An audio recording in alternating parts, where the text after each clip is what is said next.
Hello, everyone. Good morning, good afternoon, good evening, depending on wherever you are joining us from. Welcome to this AWS On Air segment where we are talking with AWS partner NVIDIA about generative AI and large language models. My name is Shruti Koparkar, and I am the product marketing lead for all things AI/ML acceleration here at AWS. And I'm joined today by AC, and I will let him introduce himself. Hey, Shruti. Thanks for having me. Excited to be here and excited for our conversation. My name is Annamalai, and since that's a mouthful, most know me as AC.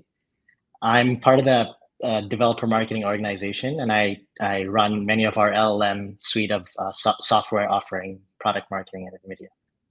Awesome. So nice to have you here, AC. Thanks for joining us. And so, generative AI has gone from being sort of a topic in the technical academic circles to common dinner table conversations for everyday folks. And one of the highly used terms is LLMs, which is large language models. And so we are here to chat about that today. Now, NVIDIA has been a leader in this space, in the AI/ML space. And of course, everybody knows about the NVIDIA GPUs, but also, of course, you have many other offerings, such as your software offerings. And so can you maybe talk to us a little bit about that breadth of the NVIDIA portfolio when it comes to generative AI and in particular, the large language models? Sure, yeah. Like you said, LLMs have taken the world by storm, right? With the advent of apps like ChatGPT, Bard, we've seen plenty of use cases where users' experiences are being transformed. So how we think about LLMs at NVIDIA specifically is that, LLMs are largely deep learning algorithms that can recognize, summarize, translate, predict, and generate language. And they're largely built on these concept of transformer networks, right? Which was first introduced by Google in the 2017 Attention is All You Need paper. So essentially, the innovation is that you feed these large transformer networks with built on unsupervised learning techniques, and you feed it with a lot of data and a lot of compute, and they become incredibly smart. So what this requires is an accelerated computing full stack platform, and that is what NVIDIA kind of brings, right? Our ecosystem is multi-layered and all the way from hardware to our libraries, to our SDKs and frameworks, all the way to software services. We offer a full stack accelerated computing platform that is both built by NVIDIA as well as the broader ecosystem of partners that we have. That's awesome. I'm reminded, and I might get this wrong, but I'm reminded of a Steve Jobs quote where, he said that people who care about software should build their own hardware. And NVIDIA, in a way, started out building hardware, but you care so much about it, you also went out and built out this entire software stack. And so that sort of quote almost goes both ways and applies to you. So I want to dig in and deeper and double click on that stack that you talked about. Now, I lead accelerated computing here at AWS, so I'm very familiar with the NVIDIA GPUs and the GPU-powered instances, and that's sort of at the base of that stack. But can you talk to us a little bit about what that entire stack looks like and what role each of those layers play and in terms of helping developers get started with LLMs? Yeah, certainly. So, as you said, right, at the very most bottom, we offer an accelerated computing platform for developers to engage with. And this is, largely what's available through things like EC2, like you said, right? So this provides the infrastructure to power many of these generative AI workloads in an efficient and cost-efficient manner. And then within this layer, there's also the concept of how do you manage and orchestrate some of these workloads across these GPUs. Oftentimes, LLMs require training LLMs requires thousands of parallel nodes. And we offer software and systems to also manage multi-node, multi-GPU training as well as inferencing to be accelerated at this layer. So that's kind of our bottom-most offering. And then our next kind of layer is for developers to develop and optimize model architecture and model techniques. And they can do this through both our libraries as well as some of our SDKs and frameworks. So libraries focus on accelerating specific computations at the compute infrastructure layer. And then the SDKs and frameworks abstract some of that away for the end developer. Some offerings that you might have heard of include TensorRT, which is particularly for model optimization during inference, right? So it includes things like quantization, so on and so forth. And some of those capabilities can also be accessed through Amazon SageMaker product, right? So TRT LLM powers some of those offerings.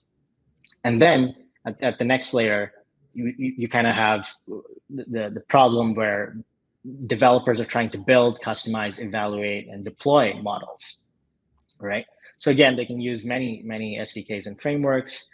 For example, the NeMo framework for training and building large language models, custom large language models, as well as Triton for inferencing. And Triton, for instance, is available through SageMaker as well. And then the layer on top of this is kind of the models layer, right? There are many partners, including AWS and many other partners who are building foundations models from the ground up and offering them as a service for developers to engage with that layer as well. So you can utilize models as a service and build applications on top. And that brings us to our kind of final layer on the top, which is how do we enable developers to build domain-specific application systems, right? And they can do that through accessing these models either through the open source communities or through services, which includes both model as well as the compute infrastructure as a managed service. And they can access some of these endpoints as well on AWS or other clouds to get the capability of the LLMs and request knowledge back. And then at the very top layer, you have kind of the systems and applications layer, where developers want to build useful and robust LLM applications for specific use cases. And oftentimes, when you connect the LLM to a third-party application or a vector database, they become just that much more powerful in understanding the user's requests and responding in a better way. And this kind of paradigm is referred to as retrieval augmented generation, and it's made easy through many ecosystem offerings that are out there in the market. So that's kind of our full stack ecosystem for LLMs. Happy to dive into any particular area or talk more about that. Yeah. So I want to double click on multiple things actually, but let's go in order. So you mentioned TensorRT, and this came up actually recently in a customer conversation. They are an AWS and NVIDIA customer, and they found a lot of benefit in using TensorRT. From my understanding, it has a lot of optimizations for deploying models, so basically for model inference. Can you maybe tell us a little bit more about TensorRT and sort of what is the innovation that NVIDIA has brought about there? Yeah. So TensorRT is an acceleration library that increases the speed up of many of the popular machine learning and deep learning models out there, be it on the edge or on the cloud, right? And you can compile your model using this library and deploy it for inference using some of the most popular frameworks out there, like TensorFlow, PyTorch, etc. And you can compile those models that were built on those frameworks using this library and get efficient inference. Sometimes it includes kernel level optimizations or includes things like quantization or distillation to make sure that your model is sized and optimized appropriately to serve millions of requests at a time. That's great. I know that when it comes to large language models deploying them in inference for inference, getting the right latency, getting the right throughput, depending on sort of what their use cases is so important. And having a library that offers you multiple different optimization sort of techniques is really helpful. You mentioned quantization, which is, again, these models are so large. And so to be able to go from a high precision data type to a smaller precision and reduce your model footprint while still sort of getting the accuracy and performance that you need is vital. So I'm sure that a lot of developers will get a lot of benefit out of something like TensorRT. The other thing that I wanted to double click on is NeMo. And can you talk to us a little bit about what NeMo is and what it enables? But I would also love to hear about NeMo guardrails. This is something new that I've sort of heard the chatter about, and personally, I would like to learn more about it. Sure, sounds good. So NeMo is our end-to-end framework for building, customizing, deploying your generative AI models anywhere, be it on-prem or on the cloud in places like AWS.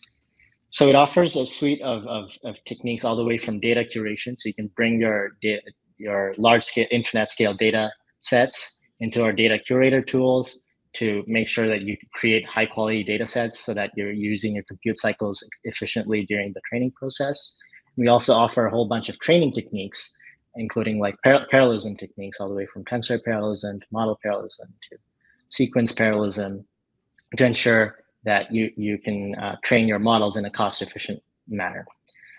And then the next path is kind of model customization, right? Oftentimes, foundation models are not deployed raw, right? They need some sort of customization to tailor that needs to be tailored to the end use case. And we offer a variety of customization techniques, all the way from simple techniques like prompt tuning to very, very complex techniques like RLHF and a recent innovation that we did called SteerLM, right? Which are all complex ways of optimizing the model for your particular use case. And from there, you can also deploy it for inference, again, anywhere on your choice of infra. And we offer tools for you to do that. So this is kind of the NeMo platform, and it can be accessed through multiple ways. And then you talked about NeMo guardrails, which was an innovation that came out of our NVIDIA research organization that we've been working on for quite some time. So when developers are building applications, they want systems that are kind of safe and trustworthy, and there was at the time not very many techniques or solutions or products to help them to do that. And NeMo Guardrail solves this exact problem, right? It's a programmable toolkit that is completely open source, that developers can go and define flows or define rails behind the specific application use cases. For instance, you're developing an enterprise chatbot. You may not want that enterprise chatbot to talk about your competitors' products or your internal business workings, right? So you can define rails that ensure that your LLM stays on topic and secure, right? And it uses LangChain under the hood to power some of these logic. Yeah, that is really helpful to know. It sounds like via guardrails, responsible AI is a really broad term, and it encompasses a lot of different things. But services and products like guardrails help sort of make sure that that AI is in fact sort of helping and humans and making things better without going off the guardrails in some sense. The other thing I wanted to ask about, and this might be a really basic question, and you kind of already alluded to it, is the NVIDIA Triton inference server is very well known and very popularly used. Does that also work with LLM inference, and how does that fit into some of these other products that you talked about, like TensorRT or NeMo? Certainly, yeah. So Triton is our framework or SDK for model serving, right? And it allows for deploying models and serving models at scale, and it exposes these models through HTTP or gRPC endpoints. So you can set up a Triton inference server on any of your choice, including AWS, and it's available through SageMaker as well. And you can go and deploy your models that way. So products like NeMo build on top of Triton, and TensorRT can be used as a backend to Triton for model optimization. And many of these products, like all our SDKs and frameworks, are we try to continuously advance and continuously innovate across our SDKs and frameworks. And we're taking this to the enterprise with NVIDIA AI Enterprise licensing, which comes with enterprise-grade support, stability, security, all allowing enterprises to shorten their time to solution through an easy set of software that is production ready from day one. That's awesome. That's cool. Now, we've talked a lot now about sort of the entire full stack of NVIDIA solutions. Let us maybe chat about some of the applications of LLMs and sort of maybe just even a use case of like what would a developer want to build and like how the full stack will help them. So chatbots have been, at a very typical application. Would love to know what are some of the other applications for LLMs, and then perhaps if you can pick out on one and kind of speak to how a developer would go about using that entire stack to build out an application like that. Yeah. So we're seeing a lot of traction in this. More recently, we've seen this paradigm called retrieval augmented generation, or RAG, right? So this is essentially allows your LLM to talk to your enterprise data, and enterprises can leverage this functionality and this technology to really understand their business in a better way and find operational efficiencies and ask a whole bunch of questions that sometimes took months to answer. For instance, you can hook up your LLMs to your sales and your finance data and ask about what was the sales from this account in this time span. And to get that answer, it might take some time and some compute to find all that information from across the org and compile that. But you can easily do that through the interface of natural language through LLMs. So these kind of use cases we're seeing take over the enterprise. On the other side of things, we're also seeing LLMs that are beyond just language, right? LLMs can impact many other modalities. For instance, the language of biology is kind of proteins and molecular structures. So we're seeing many pharma companies kind of do drug discovery research using some of these LLM models. And we're also, helping them do that through things like BioNeMo. So that's kind of, very close to my heart to see the kind of impact that some of these models can have in unique spaces that, it's hard to think about when you think of LLMs, right?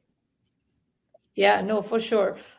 You mentioned retrieval augmented generation, and I remember reading about it. And isn't it essentially that instead of just prompting a base foundation model with a question that is very, very domain specific, what you do is take that, but also augment your prompt with specific documents that are sort of better aligned with your question that the model should go find answers in. And so you say, here is a bunch of information that will likely contain an answer to the question that I'm about to ask you. Now go do that and get me back the question. Because fundamentally, large language models, they're called language models, but they're really reasoning engines, right? Like they have really learned to reason well. And so then if you have something that can reason well, and then you have a knowledge base, which is essentially your giant database of documents or whatever, and you put the two together, you can get a much better answer. We've also seen here at AWS customers putting multiple techniques together where maybe you will fine tune your model. So say you're in the legal tech industry or in the legal industry, you may fine tune your model on a lot of sort of legalese and legal documents, and then use that fine-tuned model in conjunction with a sort of a RAG approach, which even leads to better answers and accuracy. And it's awesome to know that NVIDIA has a full stack of solutions that can address a lot of this, and it all works on AWS infrastructure, including the Amazon EC2 instances as well as SageMaker. Now, we are almost at time, but I do have one question for you, and this might be a little bit of an unfair question, but just curious, AC, where do you think these technologies will be in 3 or 5 years? Like, where do you think we are headed? It's also new, but I always like to see what everyone has to say about that. Yeah. So So I think we were kind of in the stage where many of the things were very researchy to this point.